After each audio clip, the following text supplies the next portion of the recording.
Hey guys, welcome to Motoroids. My name is Vipul and Bajaj has indeed launched another motorcycle, the most awaited Pulsar P150 right here. And we are in their Akudi center to test the motorcycle and tell you everything about it.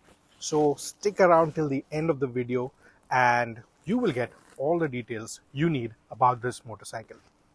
Now, let's start with the design first. Now, if you look at this Pulsar 150, it looks nothing like the 150 that is sold currently. Now, Bajaj tells us that this will be sold alongside the existing 150 and the existing 150 will phase out eventually, but that process will happen over a period of time. So let's start with the design of this motorcycle. And first thing that you're going to notice is this new bikini fairing right here, which now integrates a projector headlamp. It's an LED headlamp, it's projector, and this is a first in segment projector headlamp, which you get on a 150cc motorcycle at this price point. You also get LED DRLs right here, and they look really nice when they are lit up. And if you come to the side, here you have the suspension and ABS badging. So you get single channel ABS only on the front wheel, no ABS at the rear. You get disc brakes right here at the front.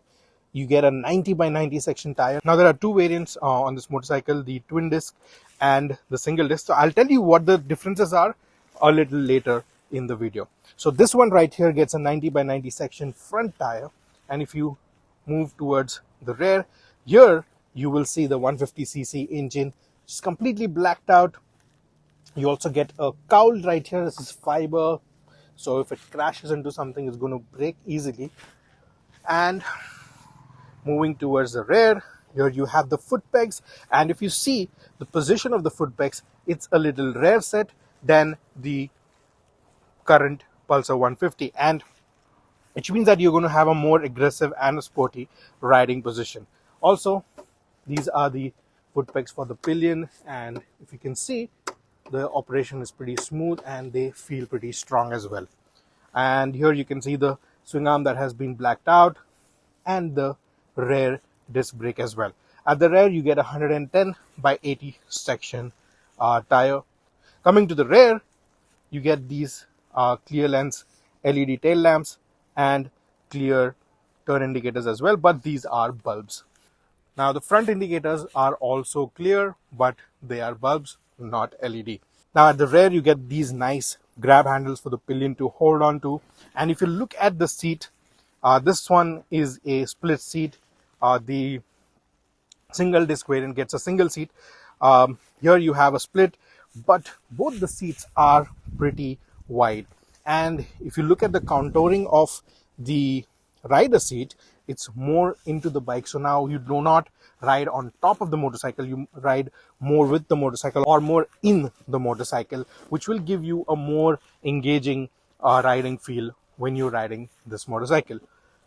Now the tank, metallic, and this is a 14-liter fuel tank and standard fuel lid, nothing to talk about here. But here you get a USB charging point, a type A port right here, so you can connect your phone and charge it. Now this motorcycle also gets clip-on handlebars, and this is what the key looks like, standard key. And here you have the infinity display instrument console, which is part digital and part analog. So the tachometer is analog, while the speedometer, the gear position indicator, and all the other details have a digital readout.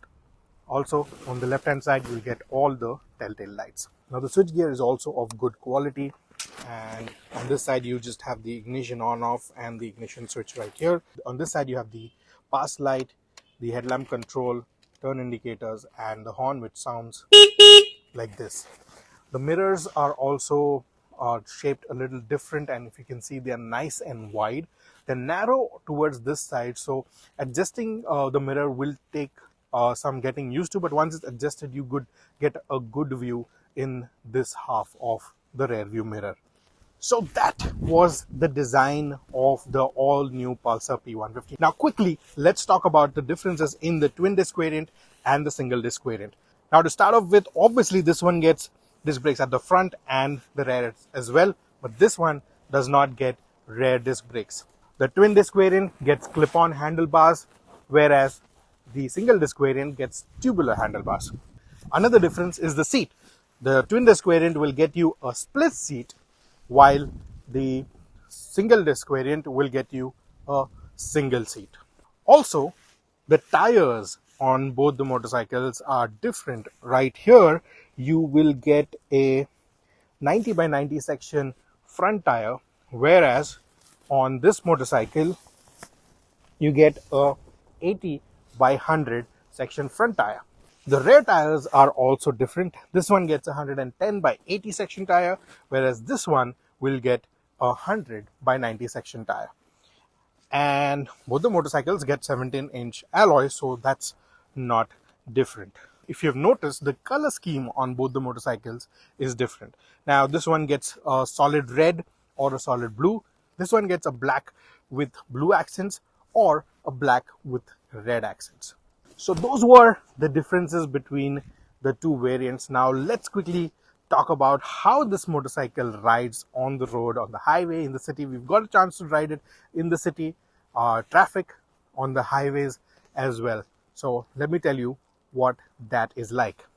Now, talking about the engine, this is the same engine that you get on the NS160, but it has been detuned to a 150cc capacity engine, and it puts out 14.5 HP of power and 13.5 Newton meters of torque. Now, the good part is that 95% of this torque comes in at 3,500 RPM and goes all the way to 8,500 RPM. But the meat is between 3,500 and 7,500. It's got a very strong mid-range.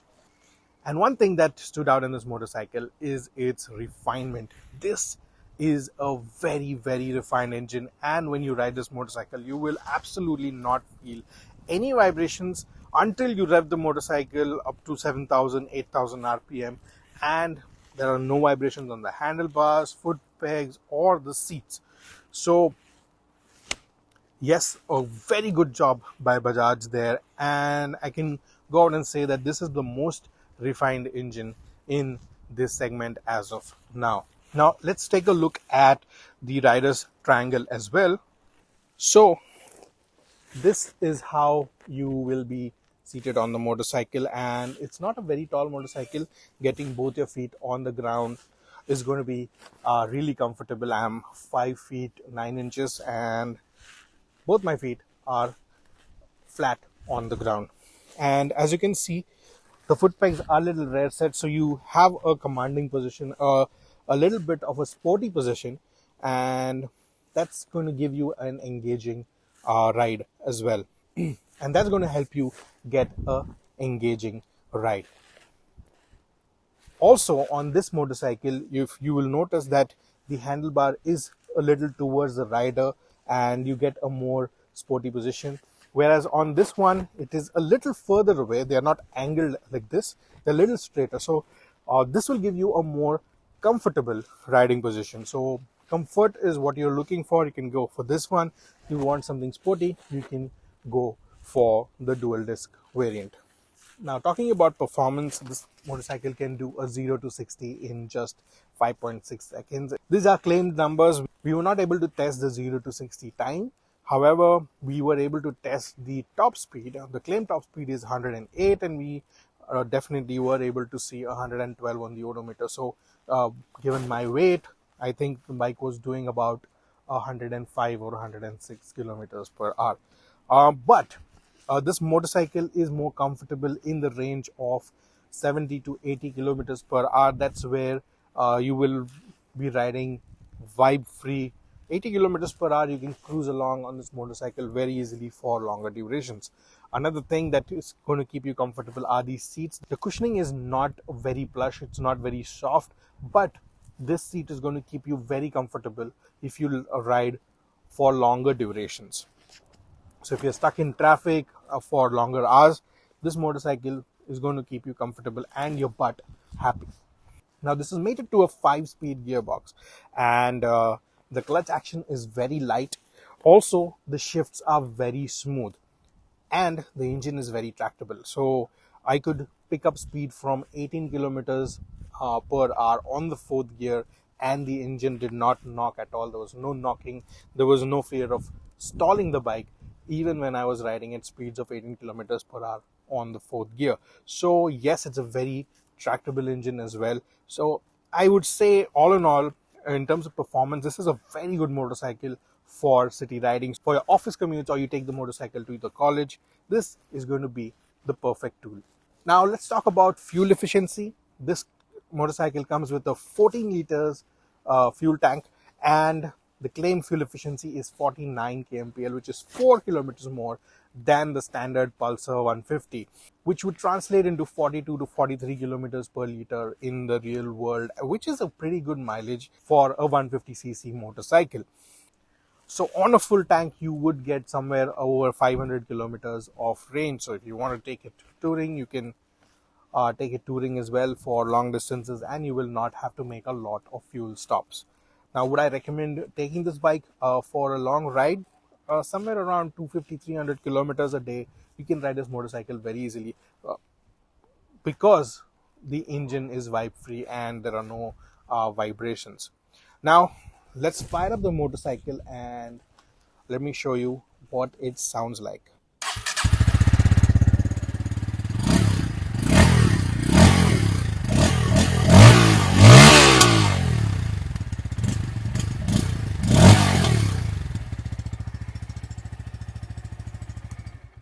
So that's what the motorcycle sounds like. Let us know in the comments what do you think about its exhaust sound. Speaking about its competition, the Pulsar P150 will go up against the Unicorn and the Apache 160. Now, among the three, the Apache 160 is the most powerful, but the torque is on par with the Pulsar P150. Also, the Unicorn is more fuel efficient, while the Apache has a claimed fuel efficiency of 45 kmpl. Also, the top speed on the Unicorn is 106 kmph and the Apache is 107. So that makes the P150 a little bit faster than the Apache and the Unicorn. Talking about prices, the single disc variant of the Pulsar P150 is priced at 1,16,755 rupees ex showroom Delhi, while the Pulsar P150 twin disc variant will set you back by 1,19,757 rupees. So there's a price difference of 3,002 rupees, which gives you a lot of extra kit, and I believe spending the 3,000 rupees more is absolutely worth it. So that is a Pulsar P150 for you. Let us know what do you think about this motorcycle and what do you think about how it looks, the engine, the performance and all. You'll have to go to a Bajaj showroom and test ride the motorcycle for yourself. But yes, it does make a very compelling case for itself, and it has segment first features. It is one of the most refined motorcycles in the segment now, and it's very comfortable to ride. It's peppy and it is efficient as well. If you have any questions about the motorcycle, leave them down in the comments and we will answer each and every one of them. Subscribe to Motorides if you haven't already, and press that bell icon so that you get notified whenever we upload our next video. This is Vipul signing off. I'll see you in the next video. Until then, rev hard, rev free, and ride safe.